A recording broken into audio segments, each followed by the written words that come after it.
Hocam tören takımları bu şekilde. Alemimiz hilal ve yıldız. Bu hamaylı bele takıyoruz. Bu da bu takımı taşıdığımız ne diyelim direği. Direkte yalnız iki aşama var. Bir burası, bir de şu yerde bir tane daha yerimiz var. Şu delik olan kısım. Sırma işlemeli 1'e 1,5'luk bayrağımız. Bayraklarımız alpaka. Kumaşlarımız rakel.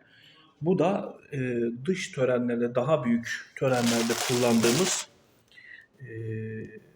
bayrağımız. Ölçüleri 1,5'a 2,25. Şu şeyi alıyoruz. Alta az önceki delik olan yere kaydırıyoruz. Büyüğünü takıyoruz. Kullanım şekli bu. Biz takım olarak da tedarik edebiliyoruz.